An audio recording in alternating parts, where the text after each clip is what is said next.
Hello and welcome to the Two Man Power Trip Wrestling and the latest podcast. I'm your host, JP John Paz. Of course, joining me, the former WWF head writer, the former WCW head writer, the former WCW World Heavyweight Champion, Mr. Vince Russo. Vince, welcome back. How you doing? What is going on, John? Good morning. Good morning, Vince. Hope all is well. A very interesting time. We're going to talk about 1999 here, and just want to mention this right off the top because it's amazing. It's an amazing stat. We talked about the highest rated Raw, which was also May of 99. Now we're going into July of 99, and right before we hit July, June 28th, 1999, Raw. I don't know if you remember this or not, but Steve Austin wins back the WWF title. 10.7 million people watched the match as he beat The Undertaker to regain the title. Do you recall this? This is No, amazing. no, and that's incredible. I mean, those numbers just blow my mind, bro. John, I swear I just came to the conclusion, and like that's why I don't get hot anymore. I don't get upset anymore. Bro, the WW are content creators just like you and I. That's all they've become. It's not about the television show. It's not about whether the television show is good or bad, whether it's compelling television or whether it's episodic TV. They're no different than you and I. And they pay all these people on their roster to be part of their content, and they deliver their content every week to whether it's USA or Fox or soon to be, Netflix. Whoever is paying for their content, they're delivering their content. You'll never get shows like that anymore, bro. You just won't. It's a totally different company. I think it's safe to say that June 28th, 1999 Austin Undertaker match will be the most ever viewed wrestling match of all time. I don't think anything will ever beat it. Not even close. I mean, over 10 million viewers. It's not even going to come close, right? No, not even going to come close, bro. And you can make up all the excuses in the world, but yet, when there's a big football game on or a good show or something important, everybody turns out and watches it on television. You see those numbers. People are still watching TV, but like I said, man, it's different, bro. It's not about television ratings for them anymore. Do you think the title switch and doing it on Raw rather versus the pay per view was about getting big ratings? I mean, obviously it worked, but was that like the grand scheme of it instead of doing it on a pay per view? Well, the title definitely meant something back then. I mean, I watch both shows every week, bro. I swear I couldn't even tell you who the champions are. There's so many titles, and it's so confusing to me. So the title, that was the whole thing, bro. Like, Vince always made sure the title was the most important thing. Everybody was, working for that company because it was all about the title. That's what everybody wanted. So I think making the title more important and putting more emphasis on the title definitely helped us get that number. I feel like every June Austin gets the title back on Raw, and it just Does it pops a really? well. 98 happened, then 99 happened, Yeah. but it just seemed like it pops a gigantic rating. I mean, Yeah. it really helps. Yeah. Well, that definitely wasn't by design. With Undertaker, and it's basically he wins it at Over the Edge. He holds the belt for a month, 2 months. I mean, it's not like that long of a reign. He's just like not a transitional champion, but he's not meant to be champion for a long period of time, right? During that period, because he doesn't Yeah, hold it very long. he doesn't. Bro. First of all, Taker doesn't need the belt, but neither does Austin. But again, bro, this is where your fan base really dictates. The fan base wanted Austin to have the title, so that's why it was very important to put that title back on Austin. And the pop, through the roof. I mean, it was just nuts. The pop that Yeah. he got. Yeah, I look forward to watching that show, man. I haven't seen it in a while. I haven't gotten to it, yet. When I do my review of the Attitude Era, I look forward to seeing that. And hey, another thing for your resume: 10.7 million viewers for the largest watch wrestling match of all time. There you go, bro. Crazy, bro. Are you a comic book guy, Used to be, not really much anymore. bro? You had to hear they just had that San Diego Comic Con, Yep. and Robert Downey Jr. did the reveal as playing Doctor Doom. Did you see that? Yes. Yeah. Did you hear? That's a pop, bro. Yeah. Yep. That's a pop. When people today talk about pops, they have no idea what a freaking pop is. They think when AEW has 1,500 people at a show that's a pop. That Robert Downey Jr. pop, I think, was the loudest pop I've ever heard in my life. Wow, even louder than Austin. Bro, it was. Oh, I Hogan.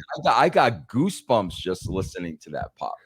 My only thing was I was confused. He's Iron Man. How is he playing Doctor Doom? I mean, he's going to be the lead villain and the lead babyface. Well, I guess Iron Man is dead technically, Yeah. but that was just I was confused on that. I'm like, wait, he's going to play the villain now? Yeah. Well, so Doctor Doom, bro, because I'm like you, man. I grew up on comic books, but now not so much. So Doctor Doom was Iron Man's arch nemesis. They had some interactions, but he was really the arch nemesis of the Fantastic Four and Mr. Fantastic. I get confused because who was who Captain America was the guy with the red head. Who was that? Red Skull. Yeah. Red Skull. They've never done anything with Red Skull, have they? No, the first Captain America movie, he was the villain. Oh, he was in it. I never. Bro, I swear to God, I saw the very first Avengers movie, the very first one, and I have not seen a Marvel movie since. Wow, I feel like they fell off big time. Well, like they put out so much product, bro. You know what I mean? After a while, you just can't keep up with it. Yeah, too many movies. Yeah, I can't even imagine all those people spending all that money on all those movies. Oh, I know. I can't either, bro. I can't either. Yeah. Crazy. But let's go back. Fully Loaded 1999, of course, was July 25th, Buffalo, New York, at the Marine Midland Arena. 16,605 in attendance, 334,000 on the pay-per-view buy rates, which is pretty damn good. Leading into it, there was a house show beforehand, and Edge beats Jeff Jarrett for the Intercontinental title. Total shock. People obviously didn't know about it, just kind of came out of nowhere. Shamrock was originally supposed to fight Jarrett on the house show. He was replaced by Edge. Why Edge just randomly on a house show winning the Intercontinental Championship? Bro, just to keep the unpredictability thing going. You know what I'm saying? And bro, like that's the one thing about today. It's like not only is nothing unpredictable, they telegraph everything. Everything they telegraph. Like perfect example, bro, on this past Monday show. We have the scene where the week before Dominic tells off Liv, and we get Liv's fake crocodile tears. Yep. Then the next week, supposedly Liv trashed the clubhouse. Meanwhile, Liv's not on the show. So obviously, Dominic did all that, and it's a complete ruse between him and Liv, and they're going to screw Rhea Ripley at SummerSlam. So not only do they not try to swerve you anymore, now they literally telegraph everything, bro. So that was definitely an effort, Paz, to keep it must-see TV. You never know what's going to happen. Same with if you go to a house show, bro. You never know what's going to happen. And we'll get into the match when we come. It's going to be in just a minute here, but it's so interesting because I remember ordering the pay-per-view with my buddy, and they're like, and the new Intercontinental Champion is Edge, and he came out with the belt. We're like, what? When the hell did he win the title? We're like, what the hell? Yeah, it was. It was really cool, bro, back in the day when titles would change at house shows. I mean, that was a really, really, really cool thing. Yet they don't do that ever anymore, really. Never, bro. Never, man. It's almost, I don't know, like unpredictable. Almost makes you want to go to the house show. It's like, oh my God, I'm going to see a title change. I got to, I don't want to miss this. Absolutely. I mean, at least put the thought into people's head, bro. Yeah. Yep. Any thought of giving Edge a push though here, or is it too soon for him? I think it's too soon. I definitely think it's too soon. That was pretty shocking to put the IC title on. I know it's only for a day, and he was like a replacement, but still interesting. Yeah. You must have saw something in him though early on. Oh, the guy looked like a star, but when I say too early, bro, it's also because his character is still underdeveloped at that point. You know what I'm saying? We still haven't really, really built the character at that point. And he's kind of just, now he's a baby face, and Gangrel, kind of feuding with him at this point because of the Brood breakup. So, he's coming into his own, so to speak. Yeah, absolutely. Yes.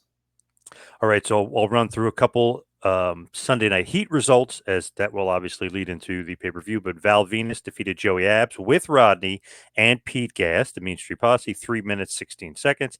The Godfather defeated Meat, aka Sean Stasiak, with Jacqueline and Terry Runnels in 2 minutes, and Christian shockingly defeated Viscera in about 2 minutes 45 seconds. Also on Sunday Night Heat, there was a confrontation between Undertaker and Steve Austin, because it's going to be a first blood match, end of an era match in the main event between Austin and Undertaker for the title. Undertaker beats him up and bloodies him on Sunday Night Heat. So now they're saying what they're going to have to stitch up Austin and put a band-aid on him because he's going to bleed pretty easily. This is the first blood Wow, match. So that's interesting. That's very good. I like that. I like that. So now he's Undertaker just has to reopen the wound. yes, I like yes. it. I like it. Very nice. Yeah, so Austin's doing an interview talking about Undertaker attacks him from behind, hits him, gets him in the head, cuts his head open. Lawler goes, man, he barely touched him. They obviously playing the heel. Goes, barely touched him. He's Yeah, like, yeah. That's good. That's good stuff. Yeah. so obviously Austin, they're showing him with the doctors. He's got to get stitched up. Austin's like, just do your job, you son of a bitch. Get this thing done. Yeah, that's great. So the whole pay per view is wrapped around end of an era. So it's Austin versus Undertaker for the title. If Austin doesn't retain the title, he will never get a shot at the title ever again. If Undertaker loses, Vince McMahon is gone from the WWF. He put his career Wow. on the line. So the end of an era. Either Austin never is champion again, or we never see Vince again. See, End of now an era. you're laying that out, and I have no idea how we got out of that. And I wrote this stuff, and I got no idea how we got out of that, bro. I love it. The JR is like saying the stakes have never been higher, which is true. I mean, Austin and putting his, the title hopes on his line. I just watched Vince's the career. episode, bro. I just watched the episode where the week before Austin had made Vince piss his pants. So Yes. now you think Austin is completely done. And remember, I said he shoved that little paper in his pocket. Yep. Well, that was the Shane McMahon promo show that I had completely forgotten all about. Wow. There was a lot of truth in that promo, bro. A lot of truth. A lot. Yes. I could tell you this, bro. Like Shane never went over that promo with Vince that night. I went over that promo with Shane like freaking 10 times. He never went over that promo with Vince because I know a lot of that was really real to him. Does he need to go over it with Vince at all, or no? He just doesn't goes need over. he doesn't need to, but usually you would. You know what I'm Yeah. saying? Usually you would, but he did not.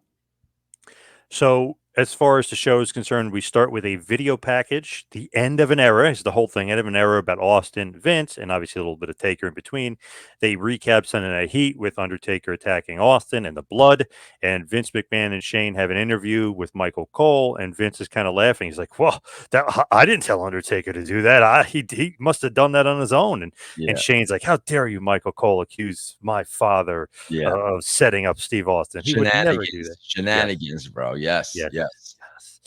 More reasons to hate Vince and Shane, and just pile it on. Yeah. So the first match of the evening, Jeff Jarrett with Deborah defeats Edge to retain his Intercontinental Championship. Pretty good match. Goes about 13 minutes, 23 seconds. Jarrett beats him thanks to Deborah, who looked pretty amazing wearing this basically bikini outfit. And Gangrel came out and helped Jarrett get the win. So Jarrett is now the Intercontinental Champion.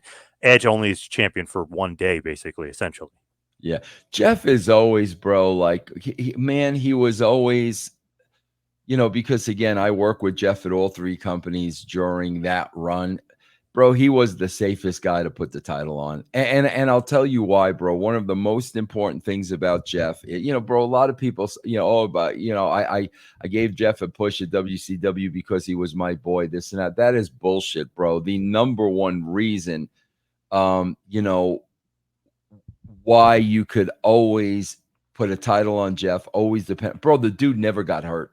He never got hurt. I even remember, bro, one freaking time at WCW, I think we had a night where, Jeff was booked against all legends in like 3 different kinds of matches. And I remember, bro, there was a spot where Jimmy Snuka came off the top of the cage and gave Jeff a concussion. Yeah. Bro, you have no idea how pissed off Jeff was because he got hurt and he knew he was going to miss some time. And that was the one thing about Jeff, bro.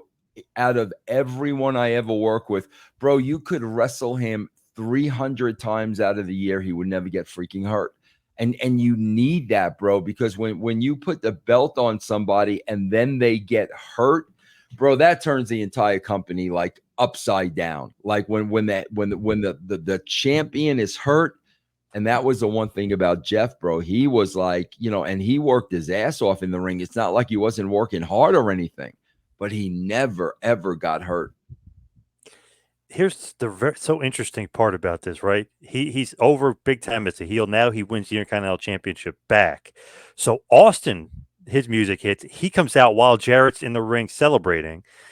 Huge pop, gigantic pop, comes out, stuns Jarrett, and then cuts a promo about Undertaker and Vince in the match later, and he's gonna kick Undertaker's ass. He's gonna make him bleed. All this stuff.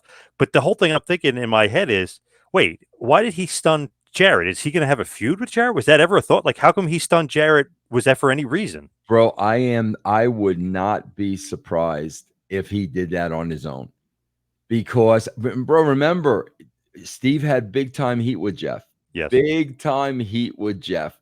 I would not be surprised if he didn't do that on his own. And knowing Jeff, bro, Jeff's all about business. And getting stunned by Austin is not going to hurt Jeff. And also, bro, you got to remember another thing. Even though Austin doesn't want to work with Jeff wants to work with Austin. You know what I'm saying? And I wouldn't be surprised, bro, if Jeff suggested it. I wouldn't be surprised because, Jeff, and again, I just said a couple of minutes ago, Jeff was always all about business. Jeff wanted to get back on Austin's good side because he wanted to work with Austin. So that could have been the reasons why that happened. And so interesting, Jeff has actually said he thought, because there was some interactions and the stunner, he thought they were going to work together. He assumed that they were going to work together. Bro, Austin would not work with Jeff ever since that promo. Would never work with him, no matter what. I even was trying to, and bro, this may have been that time because I remember I was sneakily trying to make it happen. And I remember Austin cutting a promo on me and reminding me, I told you, I'm never working with that son of a bitch. Don't. And this may have been part of that, bro, because I remember him vividly cutting a promo on me because he told me I'm never working with Jarrett. And he thought I was trying to work that way. And I might have been. So maybe you originally did want to book because it's champion versus champion. That would have been a good match. And it would have been a great match. It would have been a freaking great match, bro. But man, bro, Austin, he was not forgiving, man. He wasn't forgiving Owen. He never forgave Jeff. That's just how Steve was, man. So technically, maybe I'm wrong on this, but would Jarrett have gotten the Triple H push? Because Triple H is getting a big push towards the title and he's going to feud with Austin a little bit. Yeah. Would Jarrett have got that push? I don't think so, bro, because, bro, like Jeff's really lucky, bro, that I was writing for Vince at the time. Because, bro, in Vince's eyes, Jeff was a small guy. Vince was never really behind giving Jeff a push. And bro, Vince knew he was a great worker. Vince knew that the bloodline. I mean, Vince knew all that. But bro, think about this. Double J at that time and the way he looked, and at that point, whatever he was doing, Vince looked at him as a small guy. Which is crazy because he's really not that small. No, he was pretty jacked at that point, too. Oh, very jacked at that point. Yeah. Well, he's a lot bigger than Shawn Michaels, tell you that much. Yeah, and that's probably 30 pounds bigger, yeah. That's probably why he was very jacked at that point, to show Vince, I'm not a small guy. You know what I mean? Yep. So interesting with that, but we have a new Intercontinental champion in Jeff Jarrett, and Austin, for whatever reason, stunners him, and then talks about Undertaker. And obviously, they never worked together. You would assume they would have worked together, but yeah, Nah, never, yep, man. He yep, was a man of his word, bro. yep. So then we have the Acolytes, Farouk and Bradshaw defeating the Hardy Boys and Michael P.S. Hayes in a handicap Acolytes rules match for the WWF Tag Team Championship. The Hardys are the champs going in. The Acolytes end up winning the titles in 9 minutes and 35 seconds. They actually pinned Michael Hayes for the loss. So a little bit of tension with the Hardy Boys because they lose the tag titles without even getting pinned. Michael Hayes got pinned, but pretty good match here. Obviously, pretty wild. They're using some weapons, and it gets breaks down and gets a little crazy. But Acolytes are the new tag team champions, so you're starting off the show with new tag champs, new Intercontinental champions, and even teasing this Michael Hayes, who had an interview beforehand saying that he was going to teach the Hardy Boys how to get it done. Well, he taught them how to get it done, and he did the job. See, that's the beauty of it, bro. And that stuff you never ever see anymore. You number one, you're able to put the title on the heels. Number two, the way it's done, you're able to protect the baby faces. And number three, now you get a brand new story out of it. So that accomplishes so much compared to today, a pause where you got 50-50 booking and nobody gets over. Bro, I swear to God, I just finished watching, like I said, the Raw with the Big Shane promo. Yep. Pause in that 2-hour show. There was not one finish in one match. And the people are going absolutely nuts. They don't give a shit. Bro, casual fans don't care about clean finishes. They care about good television. They care about good shows. So that right there accomplished three major things. You get the belts on the heels, you protect the Hardys, and now you get an angle coming out of it with Michael Hayes. I was just talking to a friend of mine, I guess you would say, but he's a wrestling historian. He really follows wrestling. He loves the wrestling aspect of it. But he said, he goes, man, if you ever look at 1999, he's like, the ratings are through the roof. He goes, some of those matches are like short, some of them stink, some of them are like basically non-existent. Yep. But he goes, the ratings are through the roof. He's like, I don't think any casual fans gave a damn back then. I said, no, they don't, not at all. They don't give a damn today, bro. That's that's why they're not watching today, bro, because the wrestling is too long and they're not going to sit through it, bro. Because if you think about it, it's like, okay, if you look like, the wrestling matches weren't that good in 99.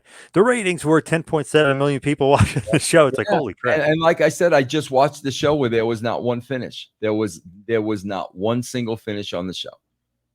And I like how you broke this down, too, because you kind of protect the Hardy Boys, but then they have the thing with Michael Hayes, like, hey, you cost us the tag titles. Yep, exactly. Yep. And even the Acolytes are monsters. They could destroy the Hardys, but gave them a good match, and it really made them look good by winning, but also made the Hardy Boys look good, like kind of bringing them up to their level. And that stuff is very, very important. That's why, bro, we're going into SummerSlam. Like, I swear to God, and just as a casual fan, you're going into the Damian Priest and Gunther. Okay. Yep. And I like both of these guys. Okay. I really like them both. But, bro, I can't get out of my head. Gunther lost to Sami Zayn. Yeah. Oof. So I'm supposed to believe now. Like, how would he be able to beat Damian Priest if he lost to Sami Zayn? That's what I'm talking about. And that's what casual fans see, bro. Yeah, I still baffled by that, and the Braun Breaker lost to Sami Zayn. Still baffled by it. I don't like it. Yeah, but it is what it is. So then the next match up, before the match, D'Lo Brown has a backstage promo on Midian with Kevin Kelly talking about the European Championship. So next up, D'Lo Brown defeats Midian for the European Championship in about 7 minutes. Okay, match. There wasn't really a lot of heat. The crowd wasn't as into it really until D'Lo ends up getting the win. So 3 matches, 3 title changes, kind of maybe even teasing that Austin may lose the title here. Like JR is kind of saying, wow, another title change. That's a very good point, bro. That's a very, very, very good point. Yeah. But I swear to God, I love, man, going back and watching that stuff. It blows my mind how, D'Lo and X-Pac, they made the European title mean something. Yep. The European title actually meant something because it meant something to those guys. You know what I'm saying? And man, I look back now and you had a title like the European title, which was ridiculous, but those guys got it over, and they got it over because it meant so much to them. What do you think about Midian coming into the pay-per-view as European champion? Yeah, bro, that's a thing, bro. Like, that's the thing. And this happens, bro.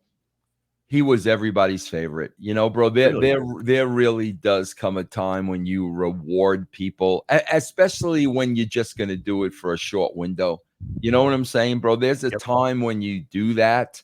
And, you know, he was just a guy that was loved by everybody in the locker room. His personality was through the roof. And D'Lo, obviously, hell of a hand, hell of a worker. Oh yeah, man, great. I work with. I'm going to see D'Lo tonight, bro. We do the Rocky Mountain Pro thing where I write and produce it, and like D'Lo's the agent. So and bro, I wrote D'Lo into the show, bro. He still has it. He has not. Bro, D'Lo is heads and tails better than every single person on the show at his age today. He like has not lost a beat, bro. I mean, he can't work anymore, but on the microphone, bro, forget it. D'Lo, always very good. Always a good hand. Yeah, always good little hand. I mean, that's Dutch's perfect definition of good little hand. Yes. So then we go backstage with Michael Cole. He's interviewing Al Snow, and Al Snow is losing his mind here. He looks like he's had no sleep. Odd reference from JR, but I couldn't stop laughing because like only Lawler would like get the reference. He's like, "Oh man, do you see those bags under his eyes? It looks like Swede Hansen." And Lawler like popped for it, but it's funny. It's like he like as a wrestling fan listening, you're like Swede Hansen. Who the hell are you? Swede Hansen. Exactly. Yeah, Swede. Great reference though. Yeah, that's great. But he basically, it's a weird gimmick with Al. Like he's basically saying like, hopefully Big Boss Man puts him out of his misery. Like he almost wants to get his ass kicked. Interesting. Yeah. What a great freaking character, and what a mind, man. Bro, I swear to God, I just saw the greatest thing, man. And I just was talking to Al about this yesterday because I do a show with Al. So, bro, in that episode with Shane, it's the New Age Outlaws against Al and Mick. Oh, nice. Okay. So somehow, bro, after the match, the match is over. Somehow Al has Sacco and Mick has Head. And bro, they do like a 10-minute Mexican standoff of them, giving each other the gimmick back. It was freaking brilliant. And I'm watching this and I'm like, bro, no other two people in the world could have done this. It was bro, you know how like in the movies when the two groups exchange hostages? Yes. That's what it was. It was absolutely, bro. I loved when I had characters like that, man. I loved it, man, because that's what I really enjoyed, most. When you got a Mick and an Al Snow, bro, it's you become a fan. You really do, Al. You're working with them and you're producing them, but you're sitting back watching them and you're just freaking cracking up. They were so good at what they did. Yeah, for sure. So then next up, we have the Hardcore Championship match. Big Boss Man defeats Al Snow in about 10 minutes to win the Hardcore title. They're fighting on the outside of the building. He actually tapes him to a fence, or not tapes him, he handcuffs him to a fence, and he actually pins him like that. And the referee, Jimmy Corderas, basically just accepted the pin because he took out the nightstick and literally knocked him out. And so, like, JR's like, he just put him out of his misery right there, which is what Al Snow wanted all along. Exactly. But Boss Man then wins the Hardcore title. Very funny thing. I don't know if anybody else would find this funny. Boss Man literally runs from the back where he pinned Al all the way to the ring to get the title and to hold the title belt up. I don't know if that was a rib or not, but he ran all the way back. Bro, I think I remember that. I swear to God, I think I remember that. But that's great, man. That's cool. Is that one of those things like time constraints? You better get out there and run back and grab the belt? 100% rib. Really? Okay. It kind of seemed like it. Absolutely, 1000%. Yeah, absolutely. Because I was like, he's literally after he just had a grueling 10-minute match, he wins the Hardcore title. He runs all the way back to the ring just to get the belt. And freaking Bruce is sitting at gorilla position, going hysterical. Yes. I had a feeling Yeah. about that. So now we have 4 matches, 4 title changes. Wow. Wow. That's something, bro. I wonder if that's a record. That it might be. Are you guys teasing something here? It seems like you're teasing that Austin's going to lose big time. I mean, Like each title change is going to yeah, happen. no, if I'm JR and Lawler, that's what I'm selling, bro. That's what I'm Yeah. Yep. definitely They selling. were. Yep. Yeah. They're saying, oh, it's not a good omen for Yeah. Austin. Yeah. Yeah. Interesting. I can't wait to see what happens, bro. I forgot what happens. So the Big Shot, Hardcore Holly, is backstage with Kevin Kelly for an interview. He's going to be the special guest referee in a match between Kane and the Big Show, and he's saying, "Hey, can you be impartial? Because it seems like Big Show and Big Shot are having a good relationship together, and obviously Holly and Kane had their issues stemming back from weeks. They can't get along. They don't like each other, and obviously Kane's beaten him up a few times as well." I loved it though because Holly kind of pretends he's bigger than what he is. Like he's like, "Oh, you're Kane, 7 foot, Big Yeah. Show. Like I'm the Big Shot. I don't care how big they are." And you know what, bro? He's probably shooting. He probably really does believe that in his head because he was one tough guy, bro. He was, bro. You know, you think of that early gimmick, spark plug Holly or whatever. Yeah. Oh Yep. my God, he was one tough guy, bro. I actually just talked to him. God, it must have been 3 weeks ago because I wanted to see like Really? what he's been up to or whatever. Yeah. I'm like we went back and forth a little bit. And now I'm waiting for him to get back to you. I want to get him on for an interview again because I feel like he's been forgotten. We got to get Oh Holly yeah. back No, out there. definitely. So what is he doing? Nothing really. He's living. I guess it's Iowa. He's just living on the land. I guess he's just Yeah. retired. Yeah. I guess. It was great. He was great, man. Yeah, oh, he's awesome. Actually, years ago, I booked him for a couple autographs. It's really fun to hang out with. Like, he's just a real, like, down to earth, cool guy. Bro, think about just all the legitimate badasses. Like legit, like bro, Yeah, you had Severn, Blackman, Shamrock, Bob Holly, Ron Simmons, like Bradshaw. Think of all the legitimate badasses you had yep, back then. The Godfather, bro. yep. Like the Mark list Merrow. Yep. goes on. Oh my God, bro. Mark Merrow, man. The list is unbelievable. And you look today and you got these freaking mamby-pambies, man. Like, oh my God. You know what a Bob Holly would do to a WWE roster today, bro? Forget about it, man. Unbelievable. I Love, don't know. I love don't know. Mark I Merrow. don't know how they found those guys. I swear to God, unless back then it was a different breed that wanted to get in the business. I mean, Definitely. bro, Ray Trailer. Yeah, Like, are you kidding me, bro? It was a different breed that got in the business. definitely tough guys back then. Yeah, man. Next match, Big Show defeats Kane, well, obviously with Hardcore Holly, like I mentioned, as a special guest referee, beats him in 8 minutes. Thanks to Hardcore Holly. Hardcore Holly clipped out Kane's knee. Big Show gets the choke slam. He gets the win. X-Pac comes out to help his boy Kane. Undertaker comes out because he hates X-Pac. And obviously, you guys were kind of teasing that Kane, Undertaker were going to get back together. But then Kane found out Undertaker beat the crap out of X-Pac, who's his buddy. And it like very interesting kind of web we're weaving here. Like Holly Yeah. gets taken out. Austin and Undertaker, they have that going on. Big Show and Undertaker seem to be on the same page. So definitely teasing Big Show Undertaker with Kane and X-Pac as well. So a lot going on in that segment there in the Big Show Kane match. You would think it's a throwaway, but basically, you had a lot of interference after the match and a lot of building up for Undertaker, Big Show, and Kane. Again, John, I swear I'm not putting myself over this. Bro, I'm too old. I have nothing to put myself over for. I swear to God. But this is why I keep emphasizing this, bro, because I'm doing the same thing today. Bro, I've got a show tonight and tomorrow. I'm doing the same thing today.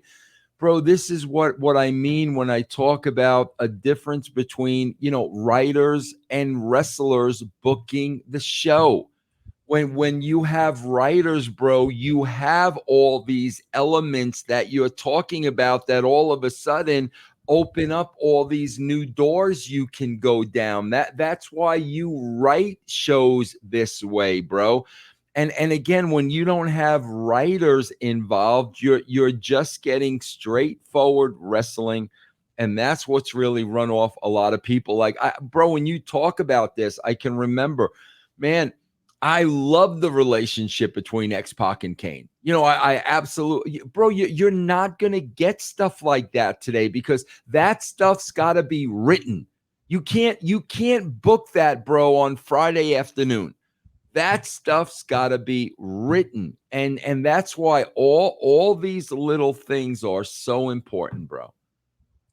So the Iron Circle match is up next. Ken Shamrock defeats Steve Blackman about 4 minutes and 20 seconds. Basically, it's behind the scenes. All the wrestlers are on top of their cars, a circle of cars. I love that stuff. They don't do that enough. I love that shot. I remember doing that at TNA with Kurt Angle and somebody. I don't remember the last time that's been done. I love that. AEW actually kind of stole the idea, and they did that a few times. They did something like that? Okay, yeah. I love that, bro. I love it. Whose idea is the Iron Circle? It's definitely mine. What's the idea from? Is it from Rocky 5 or something? I mean, what's the what year? No, they were fighting in the street. It was different, but I'm saying what? I'm curious. What year did Rocky 5 come out? Was Rocky 5 before this? Oh yeah. Was it really? Had to be 90 something, right? Well, this was 90 something. Well, 99. Yeah, Rocky 5 had to be 1990. No. Was it that early? 1990? Yeah, 1990 wow, exactly. Really? Yep. Yeah, no, bro, you've seen this a million times. You've seen this on TV a million times. Oh yeah, yeah. I saw this, like West Side. Freaking, I saw this on West Side Story, for crying out loud. And I think West Side Story came out in 1961. So this had been done a million times. Yeah, even on Nitro, I think it had to be 96-ish. Regal versus Finlay, they did a very similar thing. It was like a parking lot brawl. I'm doing a thing now where we have a legitimate death match guy now, with the company I'm working with, Rocky Mountain Pro, and I'm doing the same thing, bro. He's not going to have the match in the ring every single time. He's in a different location, and his opponent's got to go out to him. Oh, okay. Yeah, I mean, I just really give me a different look, man. Just give me a different way to do things. Yeah, this definitely was completely different. You got the guys beeping. They're using the cars as weapon. They're using glass and everything else. Was crazy. Shamrock and who? Steve Blackman. Oh yeah, that's awesome, bro. Yeah. Can you imagine those? Can you imagine those two in a legitimate fight? Yeah. Yeah.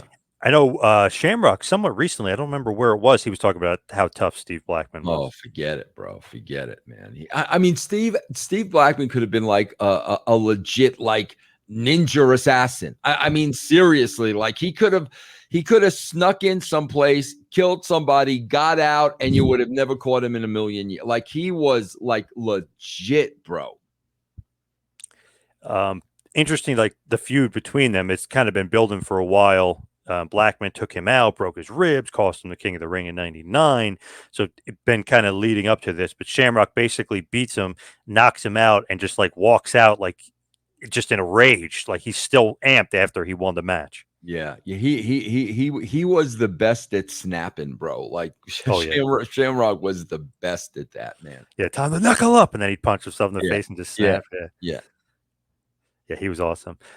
Next up, we have Road Dogg and X-Pac versus Billy Gunn and China. This is a tag match for the rights to Degeneration X. Why did you want to break up Degeneration X? Had they run its course? Yeah, probably, bro. They probably just ran its course and did everything they could do as a team, and we were just looking for something new. Undertaker, backstage interview before the match with Terry Taylor. Funny. Jim Ross goes, let's send it to the back to the Rooster. Oh, very nice. Very nice. Yeah. Interestingly enough, Undertaker pushes Terry Taylor into the door and pushes him to the ground, too, at the end of the interview. So he's even taking a bump here, Terry Taylor. Interesting. I have not spoken to Terry in a while, man. I need to touch base with him. Yeah, he's down there in NXT training. He's been there forever, bro. Yeah, he's the finishing coach. Yep. Yeah. So then we have a backstage interview with China and Billy Gunn. Obviously, Michael Cole is the one doing the interview, and they're talking about how they are going to win the rights to Degeneration X. Do you like that stipulation? Is that, you know what I mean? Is there enough stakes there? I like when any stakes are on the line, man, because now you really give me something to care about. It's the same thing, bro. I don't know, bro, how much online betting you do, like, DraftKings and stuff like that. But it's like it's like that same thing, bro. Like, bro, I would not, what outside of CU, I would not be interested in any college football game. Okay. Bro, I could put $5 on the game and I'm watching all 4 quarters. And I'll do that a lot, bro. I will bet on a game just to be interested in the game. You know what I'm saying? And the same goes with wrestling. If it's a straight up match, bro, and there's nothing on the line, who gives a shit? If something's on the line, bro, it makes a big difference. Do you like the breakup of DX? Like looking back, like were they needed to be broken up? Do you think that Bro, that was the right direction? we can look at so many things that ran its course, and you couldn't do anything with them. And once you get to that point, bro, it's going to go downhill. I mean, bro, like, because I remember, like, I inherited a lot of those situations. Like, that was the problem I had with Goldberg, bro. After he had a string like that, when I got there, how are you ever going to top that? You're never going to be able to top his undefeated string of 365 at all, bro. I had the same problem with Legion of Doom when you got towards the end of their career and everything they did and they accomplished. Bro, it's almost like, rather than Pete Rose retiring, like, Pete Rose goes on. You just get to the point, bro, of like, there's nothing else you can do. Like, you've literally accomplished everything. So if you don't do something, now you're going to start spiraling downhill, and you don't want to do that with something that was such an iconic team. You don't want to do that. I think that's what happened with the NWO, bro. When you started with the 3, oh my God, forget about it. When the 3 turned to 30, it was dead in the water. So that's what I'm trying to avoid. Did you really like look at the NWO, be like, oh, we can't have that happen at DX? Is that something that you'll think about as a writer? Like, Oh, we don't. absolutely, absolutely. And bro, I do that for the talent's sake. For the talent's sake, man. When I see somebody, bro, I swear to God, John, and these are 2 guys that you freaking love. And this is what got me in freaking hot water. I remember the week I was signed with WCW, but I wasn't writing the show yet. And I remember, bro, I was watching a show before I actually started writing, and Hogan and Flair were in the main event. And, bro, they both looked horrible. Flair had the flab coming over his shorts, and they were slow, bro. It was bad. And, like, I knew, like, I'm watching this, and I'm like, bro, you can't put these guys in the main event anymore. You've got to protect these guys. So my whole plan was, I've got to take these 2 legends, and now I've got to get them in their proper place of where they are at this point in their careers. That's what I was trying to do. These guys cannot be active wrestlers anymore in the main event. Otherwise, everything they did and everything they accomplished, bro, now you're going to start seeing stuff that's like, you know what I mean? I don't want to do that to the talent. And that's when I came up, okay, let's bury Flair in the desert. Let's do the thing with Hogan and Sting. I'm going to bring these guys back as a group, as the Avengers. I mean, that's what I'm going to do. So, yeah, bro. And like I said, John, that's almost me as a fan and wanting to protect them as a talent, not wanting to bring them, on that elevator down, bro. So then we have a Road Dogg and X-Pac defeating Billy Gunn and China in 11 minutes and 45 seconds to win the rights to Degeneration X. So it comes home to Road Dogg and X-Pac. You know what's real interesting, bro? Like, I know, man, Billy Gunn was so good to China throughout her entire life. And bro, probably with everything she went through with everybody, He was the guy that always stuck with her. And bro, let's face it, man, he should have, the way wrestling is, when she was done with Triple H and he was boys with Triple H, he should have turned his back on China. That's what anybody else would have done in that spot. Billy didn't. And China was forever and ever and ever grateful to Billy Gunn, bro. And it's funny now because, like, I don't remember this match, but now I'm like, okay, bro, well, them teaming together and all of this was probably the start of what really brought them together in life. You know what I'm saying? The fact that they teamed together, because I forgot all about this. But Billy Gunn was a you know, a significant positive played a positive role in her life, her entire life, man. You know, and I'm always so thankful to Billy for that. Next up, Triple H with Billy Gunn and China versus The Rock. This is a strap match. They call it the fully loaded strap match to determine the number one contender for the WWF Championship. The number one contender will get a shot at SummerSlam. So it's interesting. Not the King of the Ring getting the shot at SummerSlam like Billy Gunn, who won the King of the Ring the month before. It's going to be the winner of Triple H versus The Rock. High stakes for this strap match between these two. Good match, too. Yeah. You know, again, bro, it's all about the title. It's all about the title. So every time there is a shot at there is a match at getting a shot for the title, it's very, very important. It's all about stakes, bro. Everything you're hearing is stakes. So Triple H defeats The Rock. Pretty good match. Goes about 19 minutes and 20 seconds. So long match, but a good match. Billy Gunn and China, of course, are cheating throughout. Rock is kind of on his own here. Triple H ends up winning with the pedigree after interference from Billy Gunn specifically. So we're leading to SummerSlam with Billy Gunn and The Rock a little bit, right? A little bit of the tease there because that's going to be the match.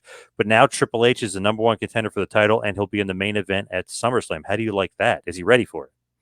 Wait, so Billy Gunn's in the main event against? No, Triple H. He beat Rock, so Triple H is in the main event at SummerSlam against Taker. Well, Austin is champ right now. Okay, so Austin is champ right now. Yeah, no, I mean, yeah, he's ready for that. He definitely is ready for that. Yeah, this is definitely the beginning of the rise of Triple H, without a shadow of a doubt, and it did not happen overnight. SummerSlam main event at this point in '99. He's ready. That he deserves it. Absolutely, yeah, absolutely, yep. He's pretty damn good heel here, but it's interesting that The Rock, I think he still looks good in the loss because China, Triple H, and Billy Gunn basically beat him 3-on-1. You know what I mean? 3-on-1, exactly. Yeah, absolutely, bro. It's all about protecting. It's all how was Gunther protected losing to Sami Zayn? How you know, because you got to look at the finish of every match and make sure everybody, you know, got over and was protected. What did you do for Gunther in that match when he's losing? Nothing.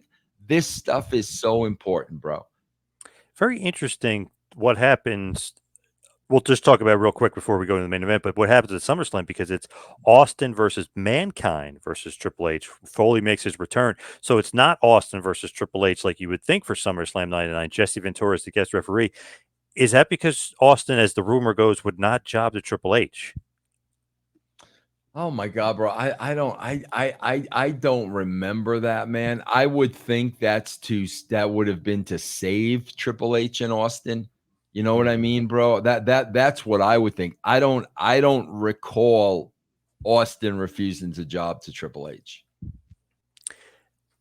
When that's going on, it's interesting because they bring Foley back kind of out of nowhere. Foley ends up winning the title at SummerSlam. I know we can get into that at another time, but it's just very interesting how it all. And then Triple H beats Foley the next night on Raw. So interesting. It seems like, wow, I guess Austin wouldn't just put over Triple H. It seemed like Foley had to come in and then do the job, and then Triple H becomes champ. I know Austin jobs him a few months later. Yeah, bro. Like I said, man. You know, I know. You know, when Owen hurt Austin, when Jeff hurt Austin's money. Okay. I know Austin held a grudge, but I never was made aware or told that Austin did not want to put Triple H over. I find that very, very hard. He could have not liked him, but I find it hard to believe that he wouldn't put him over. Because you guys need heels, and obviously he's becoming the next top heel, so you need somebody for Austin to work with. Yeah, exactly. Bro, I was never aware of that. I never heard of that. And I would have known that, bro, because I was the head writer. I'm telling you, I knew I could not write Jarrett and Austin. I knew that. That was perfectly clear.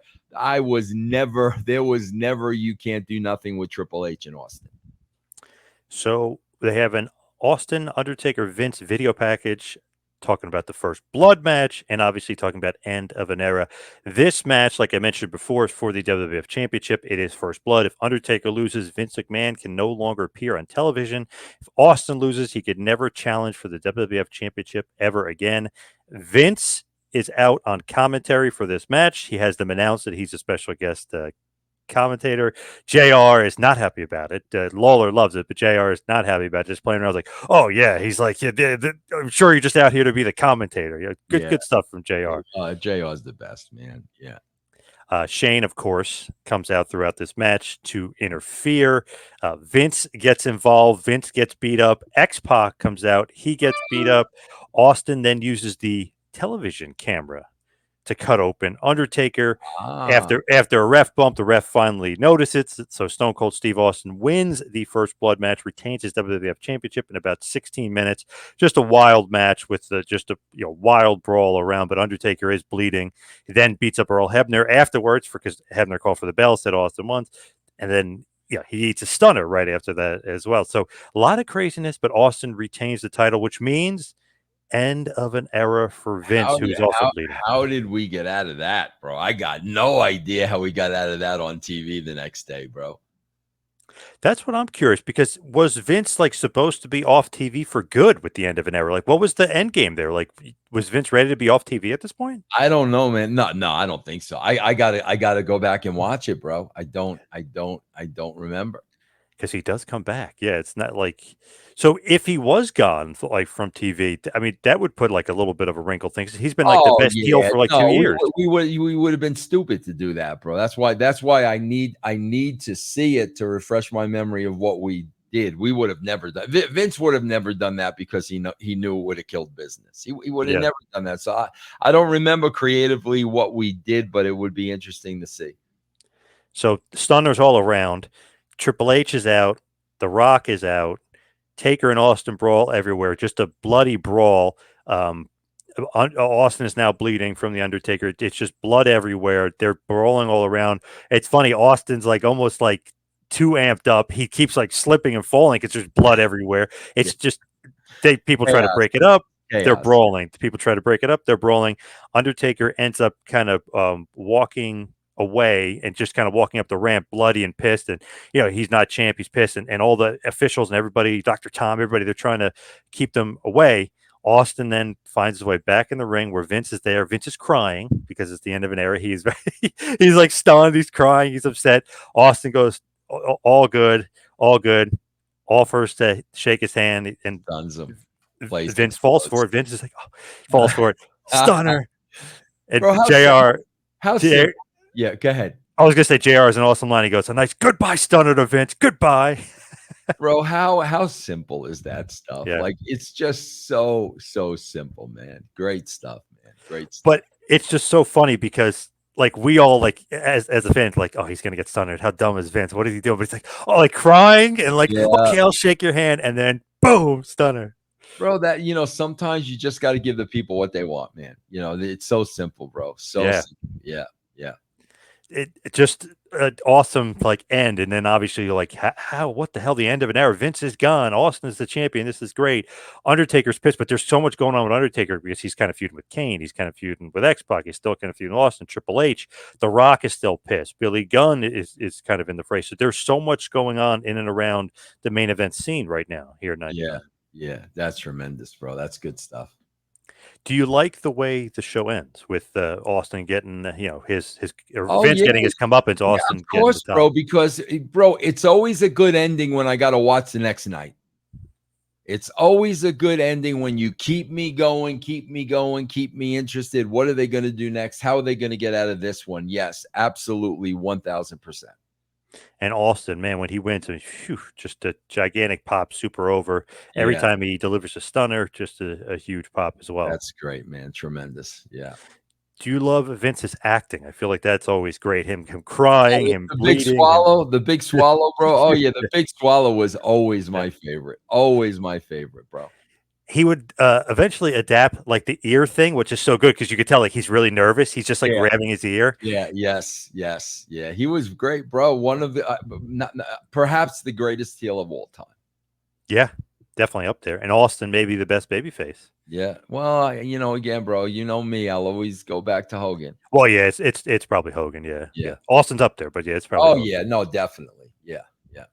Uh, just interesting with everything going on here in '99. Seems like Austin might be hurt though. Like we're kind of hearing rumblings that he's injured. Do you guys know here that he's injured and may have some problems? The Well, neck is bothering him. he probably his body's probably beaten up, and he Yeah. probably does need some time off. Yeah, yeah, bro. It's he's probably got a lot of small nagging injuries that are going to develop into something bigger if he doesn't take a break. The interesting thing here too is Jericho is on his way in. The Millennium Man's on his way in. Austin, it's kind of taken some time here with some injuries. He'll eventually, in November, he'll be written off TV and he'll be basically gone for almost a year. So obviously, he's got that neck injury coming. But I don't know, it seems like almost like there's going to be somewhat of a changing of the guard here. Jericho comes in, Undertaker and Big Show are a tag team. Kane and X Pac are a tag team, but Jericho could play a role. It just seems like Triple H is headed towards the main event. Rock and Billy Gunn are obviously there. It seems like maybe could it be a little bit of a changing of the guard here. Oh well, yeah, no, well, not changing of a guard, bro. Just making sure the show is healthy in the absence of Austin. There's no changing of any guard, but you don't want to have a complete fall off because Austin's not already not on the show for a while. He's on the shelf. So you just got to get all your eggs in a row, bro, to keep the audience there while Austin's gone. So, pretty good show overall. Just maybe not some of the great matches, but just storyline wise, it seemed like a good show. It was keeping things moving. Yeah. So let's head towards the plugs. Follow me on Twitter and Instagram at 2Man Power Trip. Vince, where can we follow you? Yeah, guys, please, if you've never been a subscriber to my Patreon, go to patreon.com/Russo TWC. You can get a free month, absolutely free, no long-term obligation.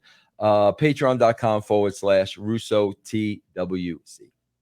And of course, breaking down the Attitude Era as well, which is a great watch over Yeah. at Russo Brand. Yeah, it really is. I have a blast watching it, bro. All right. Thank you to Vince. Thank you, everybody out there, for listening. See you right back here next time. Have a good one, folks.